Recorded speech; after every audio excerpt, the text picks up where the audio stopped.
और चलिए आगे बढ़ेंगे। डॉन अतीक अहमद के 2 नाबालिग बच्चे कहां हैं, इसको लेकर आज जानकारी सामने आ सकती है। कोर्ट के आदेश पर पुलिस को आज कोर्ट में जवाब देना है। और इससे पहले प्रयागराज पुलिस ने अपनी रिपोर्ट में कहा था कि अतीक के दोनों छोटे बेटों एहजम और अबान को 2 मार्च को घर के पास लावारिस हालत में पाया गया था। नाबालिग होने की वजह से दोनों को बाल संरक्षण गृह में दाखिल कर दिया गया है। और अतीक की पत्नी शाइस्ता परवीन की तरफ से एक अर्जी दाखिल की गई थी, जिसमें कहा गया है कि उनके बेटे बाल संरक्षण गृह में नहीं है। इस मामले में प्रयागराज पुलिस और बाल संरक्षण गृह के अधीक्षक को अपनी रिपोर्ट कोर्ट में पेश करनी है और मामले की सुनवाई प्रयागराज की सीजेएम कोर्ट में होगी।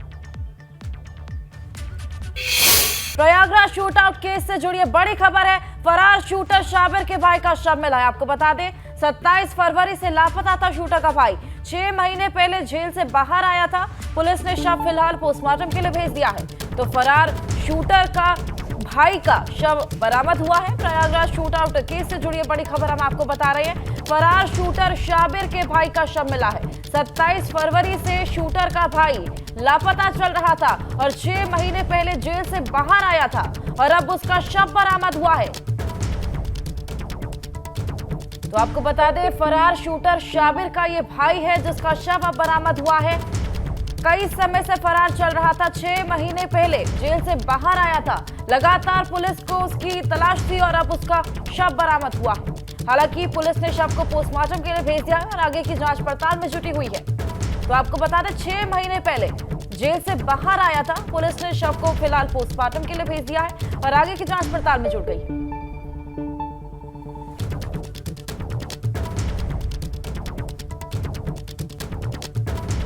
फरार शूटर शाबिर के भाई का यह शव बरामद हुआ है। शूटर की तलाश भी पुलिस लगातार चल रही है और उसी कड़ी में उसके भाई से भी खासा जानकारी मिल सकती थी, लेकिन पुलिस को अब उसका शव बरामद हुआ है। लेकिन फिलहाल शव को पोस्टमार्टम के लिए भेज दिया गया।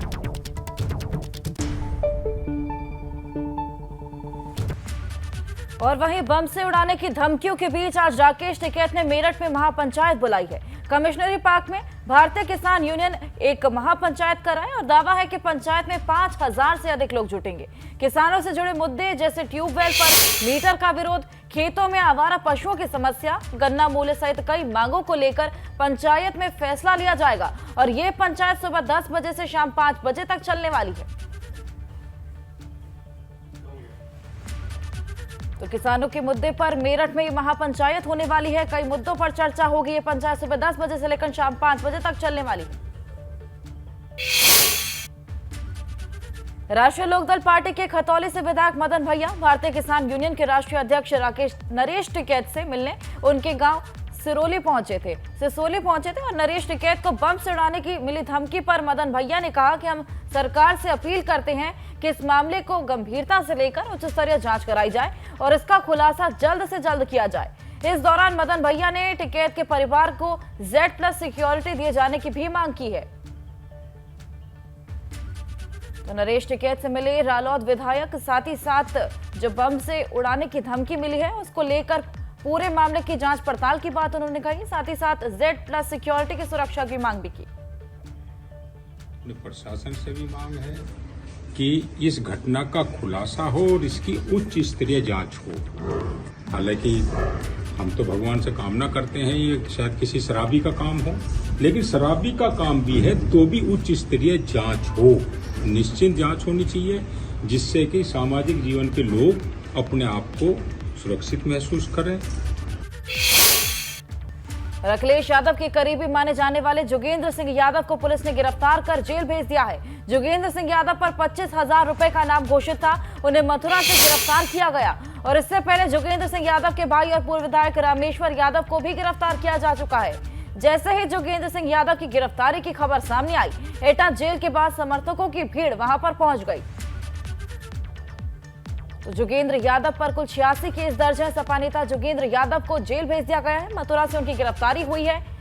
जेल के बाहर बड़ी संख्या में मौजूद रहे उनके समर्थक। फिलहाल 3 मामलों में फरार चल रहे थे जोगेंद्र। आपको बता दें 25,000 का इनाम भी उन पर घोषित था और गैंगस्टर एक्ट के तहत पूरा मुकदमा भी दर्ज किया गया।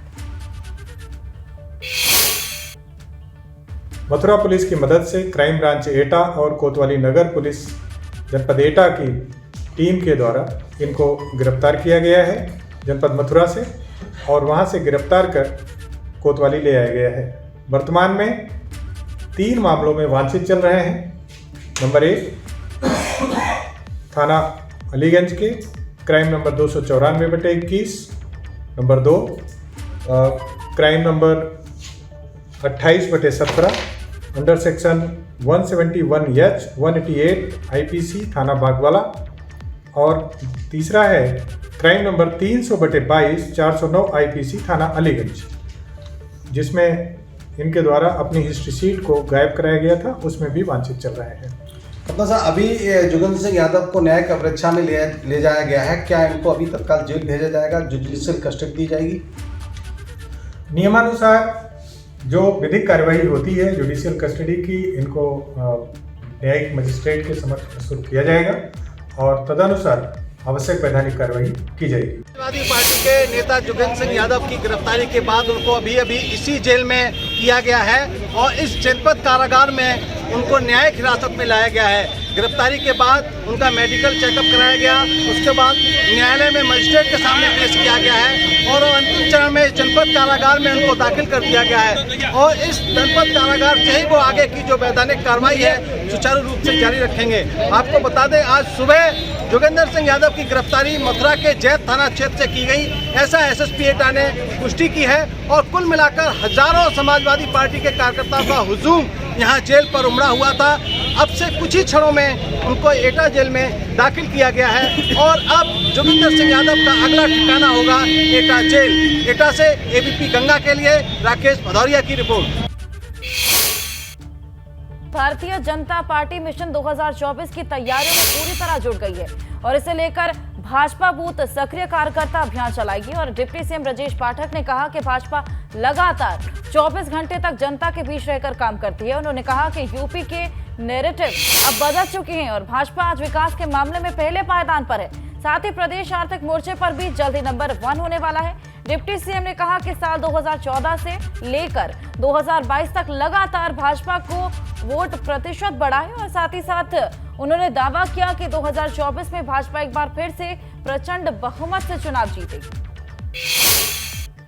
लगातार बीजेपी 2024 की रणनीति तैयार कर रही है। अब बूथ को लेकर जो सक्रिय बूथ कार्यकर्ता सम्मेलन है वो सभी मंडलों में किया जाएगा। हमारे मुख्यमंत्री ब्रजेश पाठक जी 2024 को लेकर बीजेपी की जो रणनीति है उसमें बूथ का कार्यकर्ता बहुत महत्व। भारतीय जनता पार्टी लगातार जनता के बीच में रहकर के राउंड द क्लॉक काम करती है। माननीय प्रधानमंत्री जी गरीब कल्याण योजनाओं को जन जन तक पहुंचाते हैं और उत्तर प्रदेश के लिहाज से मैं कहूं कि उत्तर प्रदेश का नैरेटिव बदल चुका है। आज उत्तर प्रदेश विकास के मामले में नंबर 1 पर है और आर्थिक मोर्चे पर हम शीघ्र ही नंबर 1 आने वाले हैं। तरीके से बीजेपी सभी 80 लोकसभा सीटों पर बड़े नेता, प्रधानमंत्री, राष्ट्रीय अध्यक्ष सब लोग जाएंगे। समाजवादी पार्टी भी अब कह रही है कि उनके भी बड़े नेता। ये लगातार एक प्रक्रिया है और भारतीय जनता पार्टी 365 दिन जनता के बीच में रहती है और ये जो विपक्षी दल है ये केवल चुनाव के समय ही जनता की याद करते हैं। जनता अच्छी तरह अंतर समझती है। आपने कहा आर्थिक मोर्चे पे यूपी नंबर 1 होगा। अखिलेश यादव ने ट्वीट किया है नीति आयोग की रिपोर्ट कि यूपी 22वें नंबर। आप वेट करिए और प्रदेश की जनता 2024 में भारतीय जनता पार्टी को अपना प्रचंड बहुमत का आशीर्वाद देगी और पुनः माननीय मोदी जी के नेतृत्व में देश में सरकार बनेगी। रामगोपाल यादव, शिवपाल यादव ये प्रयागराज की घटना को लेकर कह रहे हैं कि इनकाउंटर होगा। जानते हैं कि ये हमेशा अपराधियों को पुष्पित पल्लवित करने वाले लोग हैं, संरक्षण देने वाले लोग हैं। हम निष्पक्षता के साथ एक एक अपराधी को पकड़ेंगे, उसे कानून के तहत कड़ी से कड़ी सजा दिलाएंगे। तो ये आपने सुना क्या कहना है उप मुख्यमंत्री ब्रजेश पाठक का। साफ तौर पर कह रहे हैं कि बीजेपी अपने बूथ कार्यकर्ताओं के सहारे 2024 में 80 का मिशन जो है वो हासिल करेगी और साथ ही साथ जिस तरीके से ये विपक्ष आरोप लगा रहा है उन्होंने साफ तौर पर कहा कि विपक्ष के लोग केवल चुनाव में नजर आते हैं। कैमरा से जितेंद्र के साथ अनुभव शुक्ला, एपी गंगा, लखनऊ। रमेश पाल अपहरण केस में प्रयागराज के एमपी एमएलए कोर्ट में आज एक बार फिर सुनवाई होगी और इसी केस की सुनवाई में वापस लौटने के दौरान घर की गोली के बाहर 24 फरवरी को उमेश की हत्या कर दी गई थी। हाईकोर्ट के आदेश पर उमेश पाल के अपहरण के मामले में ट्रायल कोर्ट को 16 मार्च तक सुनवाई पूरी कर अपना फैसला सुनाना है। उमेश पाल में साल 2007 में अतीक अहमद और उसके गिरोह के लोगों के खिलाफ एफआईआर लिखवाई थी और किस साल 2006 में उसका अपहरण कर हलफनामा लिखा लिया गया था। तो इसी केस में गवाही लेकर लौटते समय ये हत्या की गई थी। उमेश पाल अपहरण केस में ये पूरी सुनवाई होनी आज। राजूपाल हत्याकांड मामले में सीबीआई फिर एक्टिव हो गई है। कल अचानक सीबीआई की टीम कौशाम्बी पहुंची और 18 साल से फरार अब्दुल कवी के बारे में पूछताछ की। सीबीआई टीम ने मंझनपुर तहसीलदार भोपाल सिंह के 2.5 घंटे पूछताछ की और अब्दुल कवी की चल अचल संपत्ति के राजस्व भी अभिलेख जुटाए। और इससे पहले 3 मार्च को अब्दुल कवी के घर बुलडोजर चल चुका है। साथ ही साथ इस दौरान घर से बम, अवैध असले और तलवार भी बरामद हुई थी।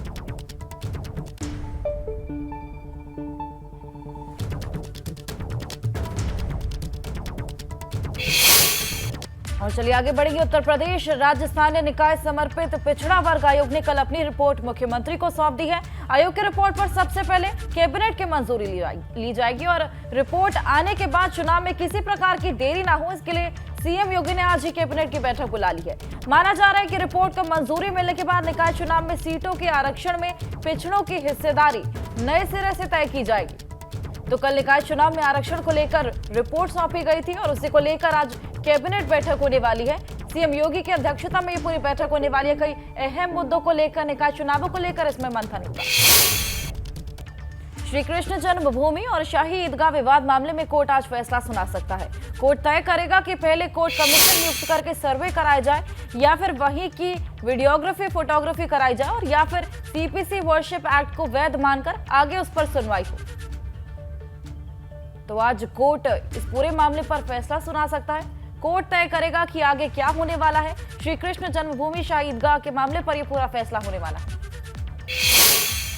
और प्रयागराज शूटआउट केस का आज 15वां दिन है, लेकिन कोई शूटर अभी गिरफ्त से बाहर है।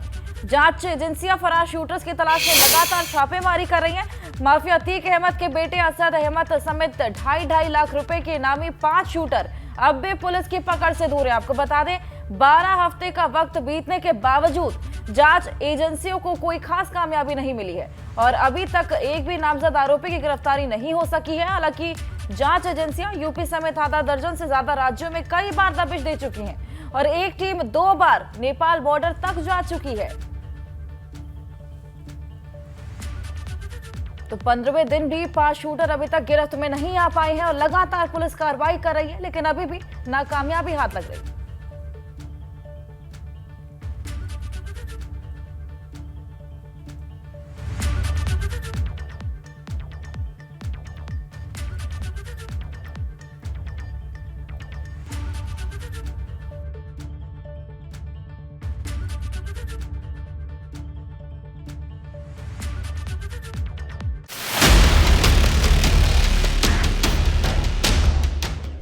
प्रयागराज के इस गोलीकांड को करीब 2 हफ्ते बीत चुके हैं, लेकिन पुलिस अब तक फरार आरोपियों को गिरफ्तार नहीं कर पाई है।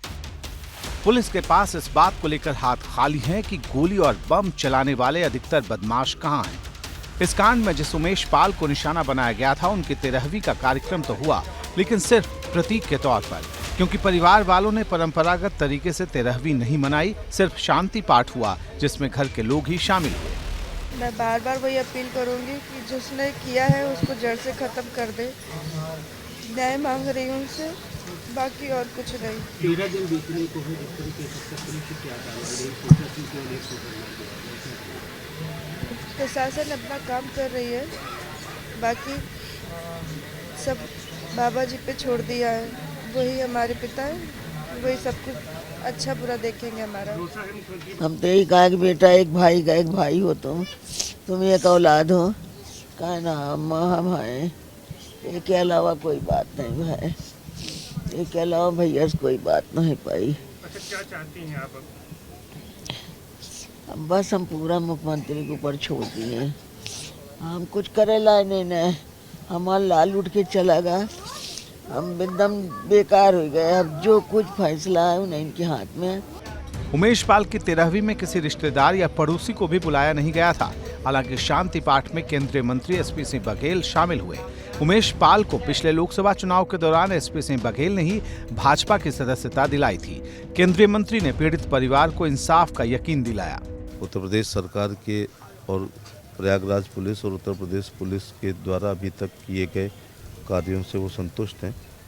जैसा मुख्यमंत्री जी ने सदन के फ्लोर पर ये आश्वस्त परिवार और देश को, यूपी को किया था कि माफियाओं को वो मिट्टी में मिला देंगे।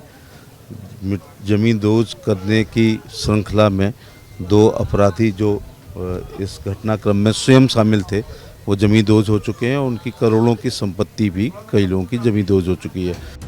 इंसाफ का भरोसा तो दिया जा रहा, लेकिन सवाल पुलिस के सामने है कि अब तक इस वारदात को अंजाम देने वाले बदमाश पकड़ से दूर क्यों हैं। पुलिस के दावे के मुताबिक गाड़ी चलाने वाले अरबाज और पहली गोली दागने वाले उस्मान छर्रा को एनकाउंटर में ढेर कर दिया गया है, लेकिन बाकी के फरार बदमाश आखिर किस जगह पर छिपे हुए हैं और वे कब तक पकड़ में आएंगे, ये बताने वाला कोई नहीं।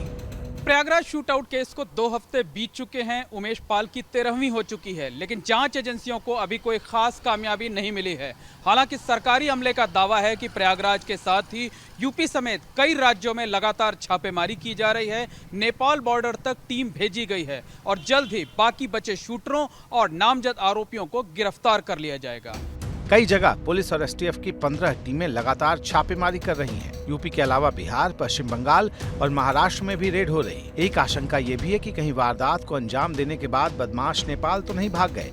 यही वजह रही कि जांच एजेंसियों की टीम दोबारा नेपाल बॉर्डर पर पहुंची। उमेश पाल हत्याकांड में मुख्य आरोपी माफिया डॉन अतीक अहमद के बेटे असद, गुड्डू मुस्लिम, अरमान और मोहम्मद गुलाम समेत तमाम शूटरों की तलाश के लिए एसटीएफ की 8 से ज्यादा टीमें बीते 24 घंटे से उत्तर प्रदेश के कई ठिकानों पर छापेमारी कर रही हैं। एसटीएफ ने लखनऊ के साथ ही गोरखपुर, बरेली, बांदा और अन्य जनपदों में 18 से ज्यादा ठिकानों पर छापेमारी की। हालांकि असद, गुड्डू मुस्लिम या बाकी शूटरों का कोई सुराग नहीं लगा। उमेश पाल की हत्या करने के लिए बदमाशों की एक पूरी टीम प्रयागराज पहुंची थी, लेकिन अरबाज और उस्मान के अलावा बाकी के अपराधी कहां हैं, इसका कोई बड़ा सुराग अब तक खाकी के हाथ नहीं लगा है। प्रयागराज से मोहम्मद मोइन और लखनऊ से विवेक त्रिपाठी के साथ ब्यूरो रिपोर्ट, एबीपी गंगा। और चलिए आगे बढ़ेंगे तो भले ही निकाय चुनाव की तारीखों का ऐलान अभी तक नहीं हुआ है, लेकिन चुनाव आयोग चुनाव की तैयारियों में जुट गया है। नगर निकाय चुनाव को लेकर आज से मतदाता सूची का प्रकाशन किया जाएगा। राज्य निर्वाचन और सभी जिलाधिकारियों को पत्र जारी किया गया है। 10 मार्च को मतदाता सूची का प्रकाशन भी किया जाएगा। 11 से 17 मार्च के बीच इस सूची पर दावे और आपत्तियां ली जाएंगी। अभियान में मतदाता सूची में नाम जोड़े, काटे और संशोधित एवं स्थानांतरित भी किए जाएंगे। साथ ही साथ उत्तर प्रदेश में निकाय चुनाव की तारीख को लेकर जल्द बड़ा ऐलान होने की भी संभावना है। ऐसा इसलिए क्योंकि निकाय चुनाव को लेकर गठित ओबीसी आयोग ने अपनी रिपोर्ट सरकार को सौंप दी है। 350 पन्ने की ये रिपोर्ट सरकार को सौंप दी गई।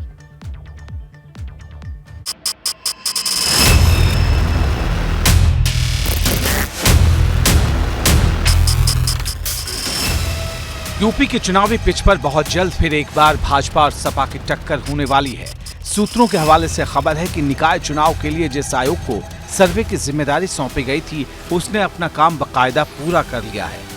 ओबीसी आयोग ने रिपोर्ट भी तैयार कर ली है और बहुत जल्द ये रिपोर्ट सरकार की टेबल तक भी पहुंच जाएगी।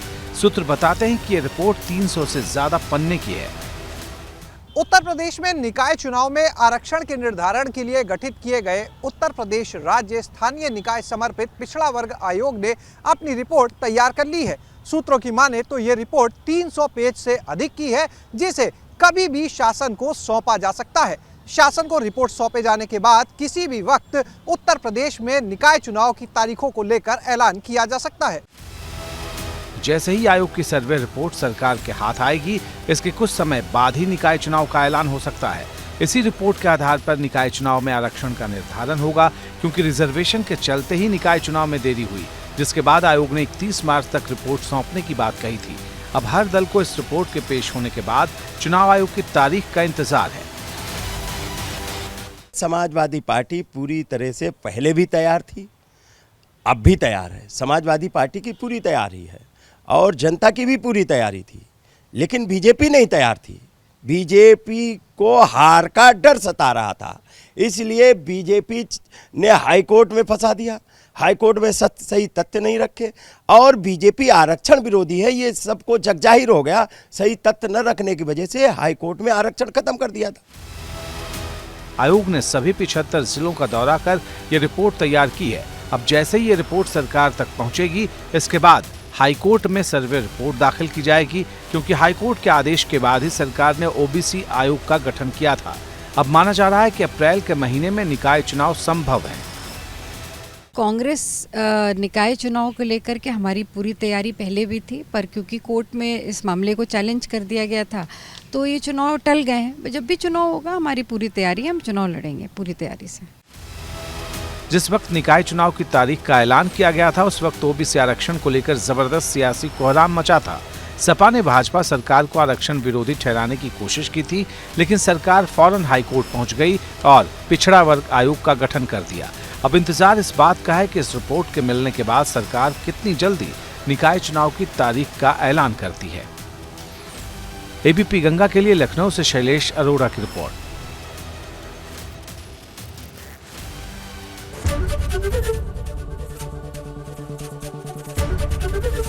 एबीपी गंगा, खबर आपकी, जुबान आपकी।